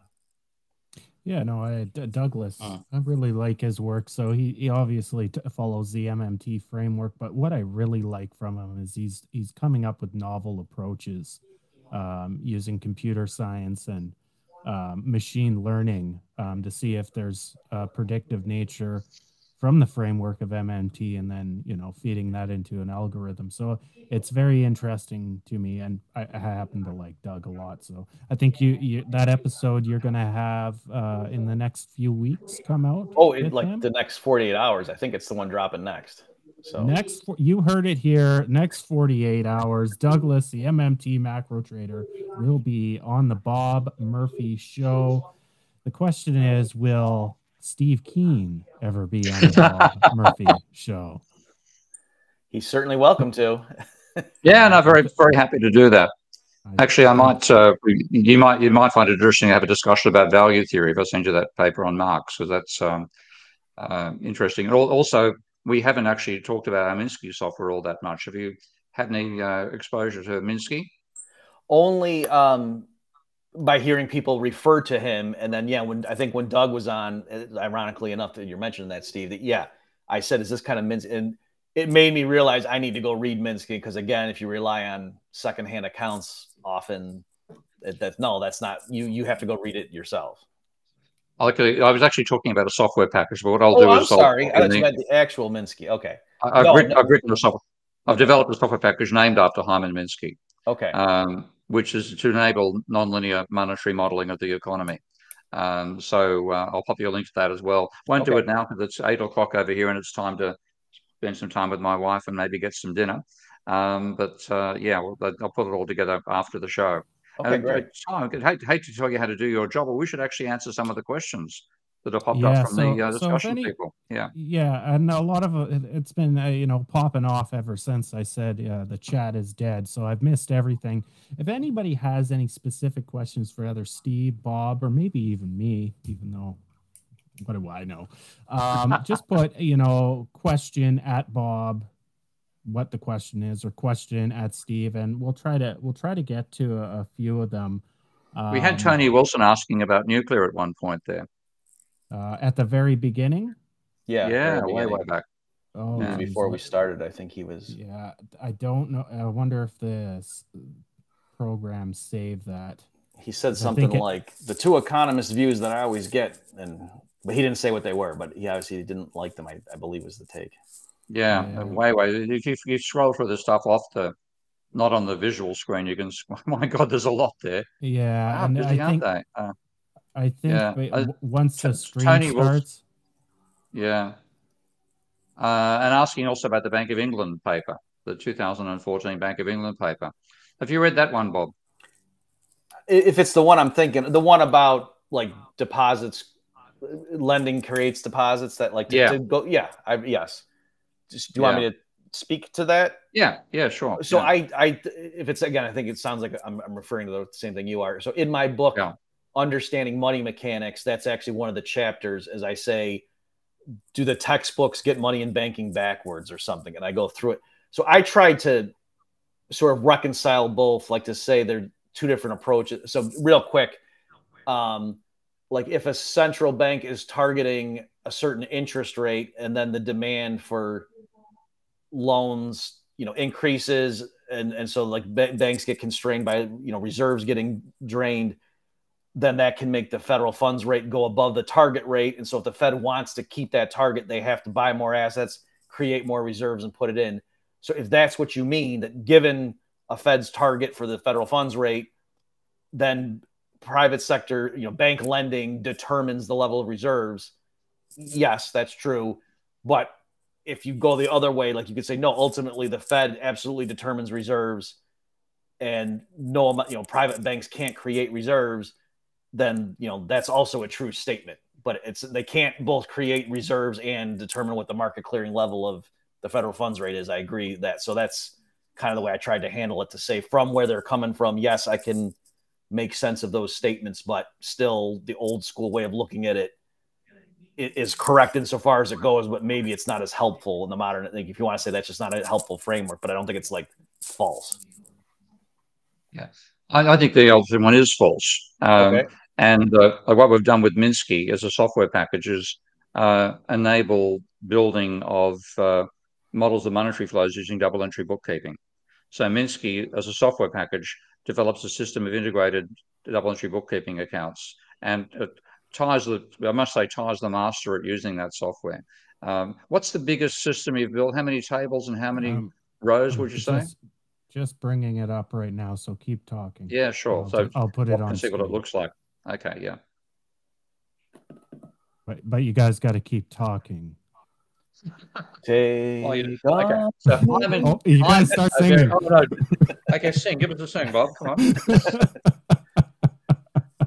You have got quite a good singing voice. There's better ones than that one, but yeah, that was a tough song. To be fair to Bob, I watched that whole video. I put it through a sound analyzer, and I found the most off-key sections I could find because I thought that was the whole point. Are you being serious, or are you kidding? Yeah, no, I'm being serious. Oh, so that really was like the worst. That's like clips of when like Jordan turns the ball over or something, and that's what you're gonna hire.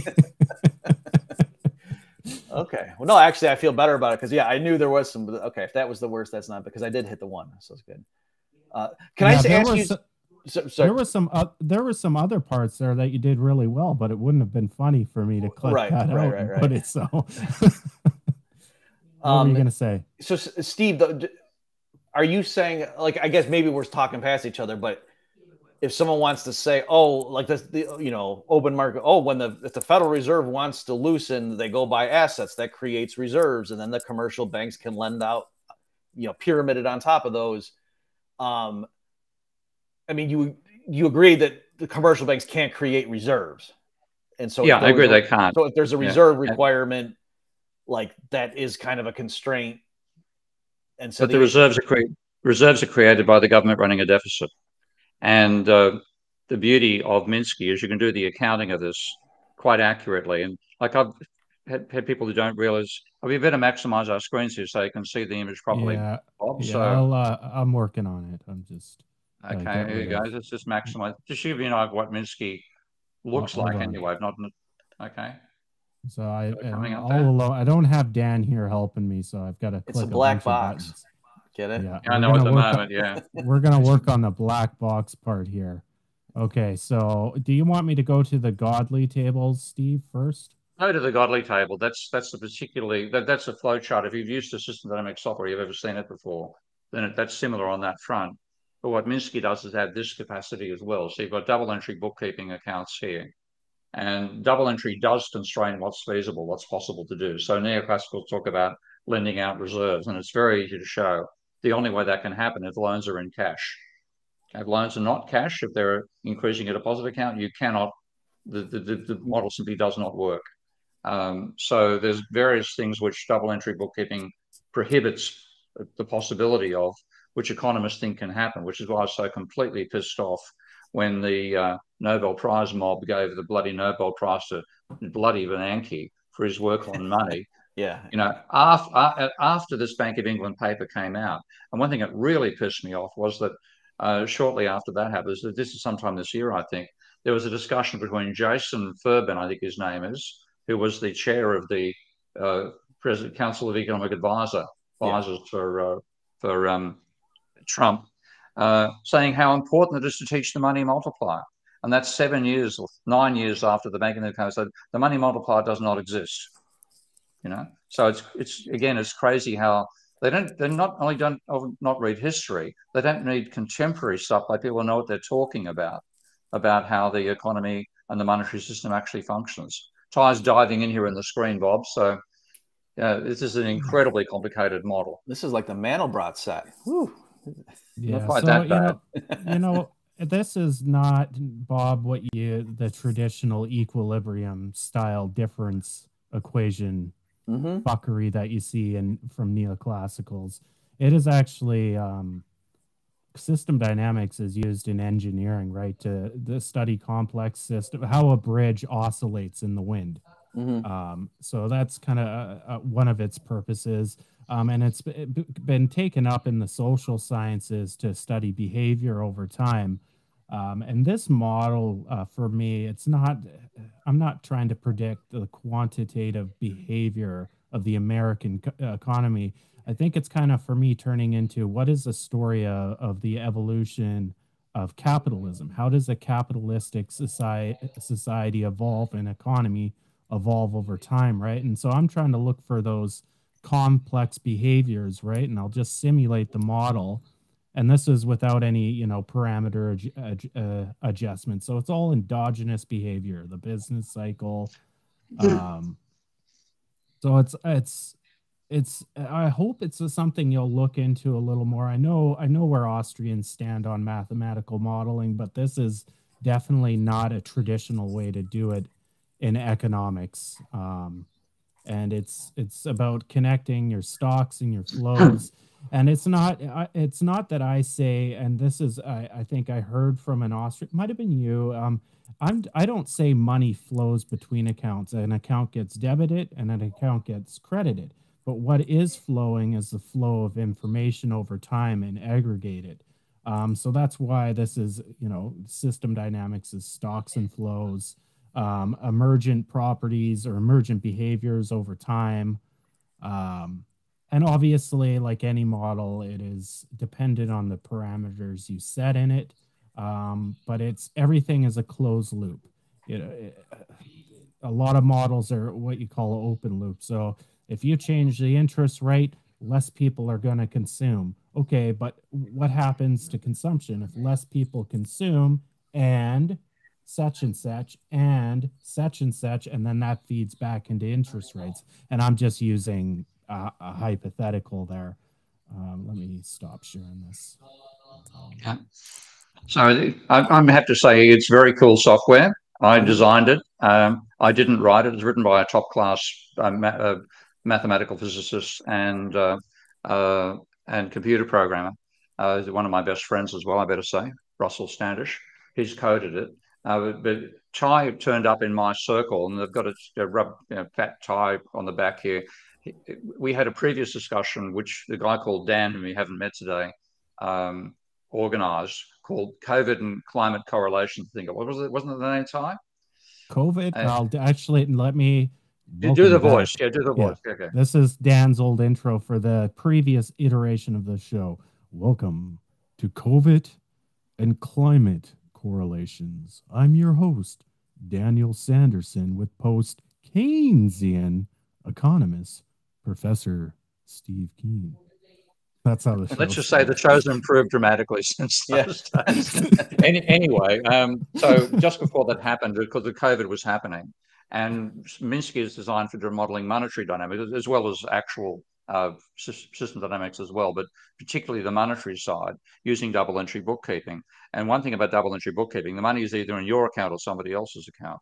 Now that's exclusive categories, and that also applies to the dominant model of pandemic, which is called the SEERD model, which stands for susceptible, exposed, infected, recovered, dead. And you're either one or the other. So you could use the Minsky's table to build up, quite a reasonable model of the pandemic, which I did a demo of, which had each of those 5 states. So Ty turns up as one of the people on the discussion here, and he says, I've built a model of the pandemic in Minsky. Would you like to see it? I go, yeah, sure. Okay. Send it to me. Quite honestly, my reaction when I opened Ty's model was, fucking tough. I've never seen anything so sophisticated and complex and well designed as well. And that's how we became part of our circle. So I know I'm the person who designed Minsky, but by far the impresario of using it is Ty. And that model you showed you a moment ago ties together a number of my models in different areas. So models on climate change, models on monetary dynamics, models on energy, and so on. He's put them all together in one incredibly sophisticated model. But it's mind-blowing to try to read the damn thing. So my preferred way to handle Minsky is to go from a set of simple models further forward. I'm writing a book on that basis right now. Okay, well, great. Yeah, I should probably clarify that I'm a bit more eclectic than like some of the more dogmatic. So I think you said, Steve, you had looked at my critique of Samuelson, right? So I was trying to show what's the problem with the standard one good model in terms of capital theory. So the obvious thing to do was to do a 2 good model. And that's what I did, and just showed, you see how it gets way more complicated if there's a capital and consumption. Whereas if I just said, oh, you can't, the economy is more complex than, people wouldn't have understood the precise problem between 1 to 2 goods if I just gave it, throw up your hands and say, hey, the economy is really complicated. You can't model it with a mathematical model. That, that is an argument, that's a defensible statement. But in terms of, so I built, and even too, like with Austrian business cycle theory, it never got published, but I did a very crude model, I don't know, 20 years ago, trying to even like modern expositions of it, they'll have like 5 sectors, like, mining, processing, manufacturing, distribution, consumption, to kind of show a Hayekian triangle and this. So there's implicit models that even Austrians in the canonical works use. And, if you're going to use it, go ahead and make it more rigorous and internally consistent and so forth. So I'm not against modeling. I guess Austrians, though, tend to be very leery about, like, let's not take it too seriously. Like my favorite example of that, danger for is the market monetarist school, Scott Sumner. I don't know if he's on your radar. He's their big champion. And he's always, like, to explain what happened in 2010, he'll say, people in the private sector made forecasts about, they thought NGDP growth was going to be such. And I said, Scott, most people in private sector don't know what NGDP is. So that's, what I mean? Like, in his model, that's what's going on. So there's little things like that where, I agree completely. I mean, that's why I poked a tongue out at the whole idea. I mean, they've got models of mythical foundations, leading to mythical outcomes. And you talk to actual people, there's no way that they, like the Euler equation they're supposed to use for consumption. Yeah. Nobody goes and works out what's going to happen in the 500 years future for repaying the government debt. And if you read the original Euler paper by Robert Barrow, he actually used altruism as a way of justifying Ricardian equivalence. Altruism from a neoclassical economist? Give me a fucking break. By the way, Tony's put his question back up here again, so let's maybe finish an answer to discussing this. You're saying the reason you keep on talking power stations is because if we don't fix energy, nothing else matters, and it's economists who are in the road. I've got an ambivalent feeling about that, and this might raise the climate change discussion, because I think that the energy crisis and and global warming at the same time are actually a better form of a climate crisis than we could have if we kept on, putting the load on the planet we're doing and had a biodiversity crisis. So in some ways, I would rather see us solving energy after we realize we've got to reduce our consumption levels on the planet than if we just had nuclear working right now. We'd just add to the other forms of energy we're using and cause an even more extreme impact upon the biosphere. And that's the thing I'm most worried about these days, Robert, is what we're doing to the biosphere. I'm just curious. I know your concerns. What do you want? Like, do you think there should be a carbon tax, or how have you talked about what would they do? I think, well, for a start, I think we're an overshoot. I think we're about 2 to 3 times the level of the planet can actually support at the moment. So we're an overshoot. You've got to go backwards. And to go backwards, you've got to reduce consumption. But you can't reduce consumption if you impose those burdens on the poor, both poor nations and poor people within rich nations. So we have to have a form of restriction of consumption. And this has got, forget the market in this case. It'll be like Second World War, where you want to reduce consumption to focus all the resources you can on the war effort. And that led to rationing. So I think if we're going to hang on to our societies in the future, we're going to have rationing at some point, but that won't be accepted until such time as the public has the same attitude to the climate threat that it had to Hitler. And that didn't happen with the Second World War until after we'd lost Poland, we'd lost France, and there were 250,000 British troops being slaughtered on the beaches of Dunkirk.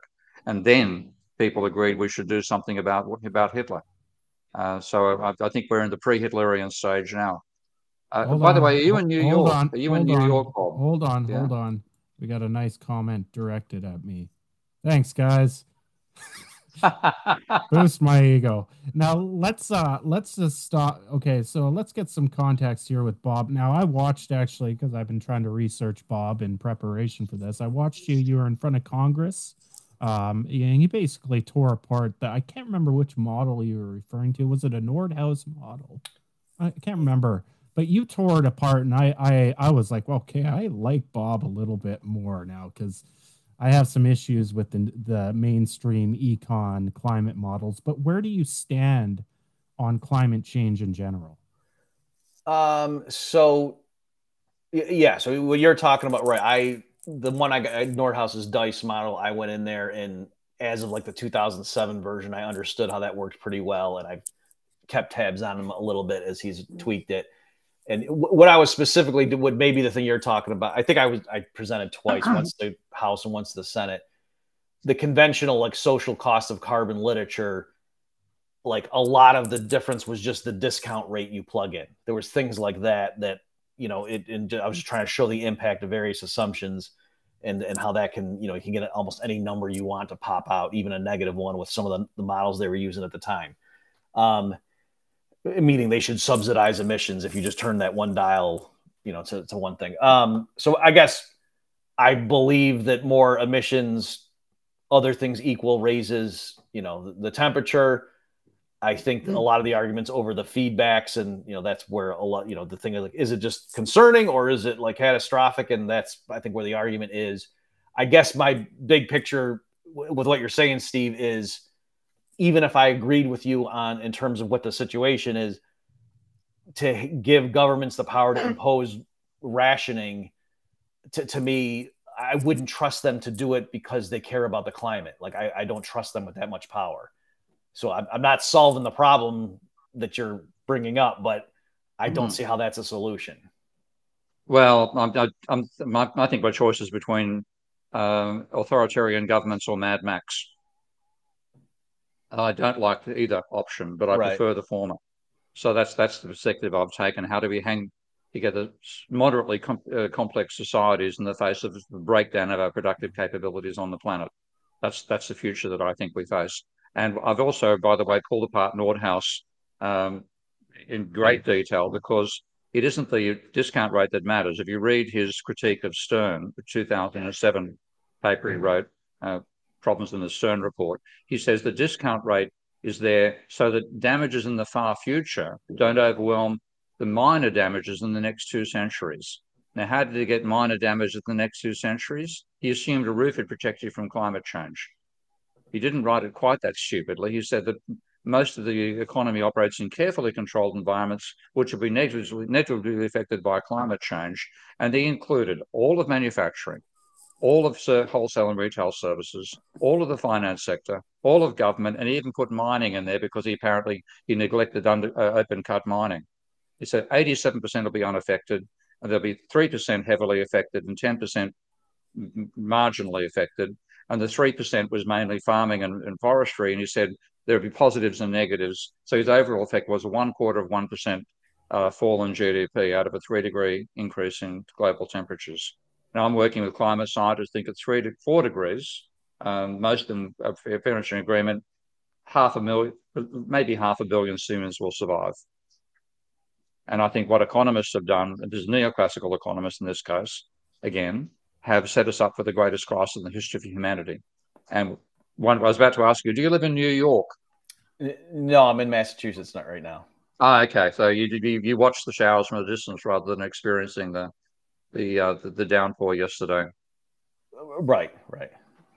Yeah. So I think we're going to see more and more catastrophic events like that, and they'll be destroying productive capabilities. So like Nordhaus's idea about manufacturing being safe because it occurs in carefully controlled environments, he neglected this thing called roads, for example, and railways, which are necessary to connect one factory to another. And even if it was true that a factory would be protected because it has a roof, you've got to get goods from one factory to another to produce output. And if the roads and bridges are being destroyed, which happened in Vancouver last year, you haven't got a productive system. So it's truly ignorant garbage.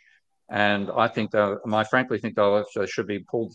Ultimately, they should be sued for negligence, because if they'd kept their fucking faces out of it, we would have listened to the scientists. Instead, people have listened to the economists, believing they listen to the scientists, and that's led us into this catastrophic overshoot. Bob, Steve's going off. Okay, so let's assume, and I see this perspective from Bob. We don't know what the feedbacks are. I think Bob and I will both agree that, like you said, emissions, all other things equal, are going to drive temperatures up. and there's potentially damage from that. Let's just say we agree on that, whether you do, Bob, to a bigger degree or lesser degree than me. Is the private sector resilient enough to come up with solutions without government intervention for such a scenario where warming temperatures do cause damage to our infrastructure? Okay, so I would say, at face value, I can't answer that question, right? I mean, for all I know, there's an asteroid coming towards Earth that no matter what we do, we're going to get destroyed. And you said, Bob, can the free market fix that? I can't say yes. Like, there could be something that's impossible, no matter what our social organization is, to stop. So it is logically possible for sure that we're on runaway climate change. Nothing's going to stop it, and the free market wouldn't fix it either. But again, what I would say, though, is my general response to all kinds of issues like this is I don't think so. Therefore, the best thing to do is to take, just looking at the actual people running governments around the world right now and to say those people, let's give them more power in the name of fighting climate change to go ahead and do these things. So I do think a lot of the alarm, and I'm hoping is misplaced. But if I'm wrong and it isn't, ultimately, yeah, I think they're going to do stuff like send up mirrors and put sulfur dioxide in there, and a lot of the other geoengineering things. What's the Dyson sphere guy, Freeman? He had all kinds of ideas about genetically modifying trees so that they absorb more carbon. So I think they would do stuff like that eventually, because I don't think there's going to be I think it's going to be the worst of both worlds with the political solution, that they will come to more and more agreements, but it wouldn't actually solve the problem, even on like Steve's own terms. But they'll still take the power in the name of doing it. But in practice, what they're doing doesn't fix the problem. They just seized a bunch of power. So well, in fact, I have a similar skepticism to the government, and I actually ran for Parliament and quite unsuccessfully in Australia last year.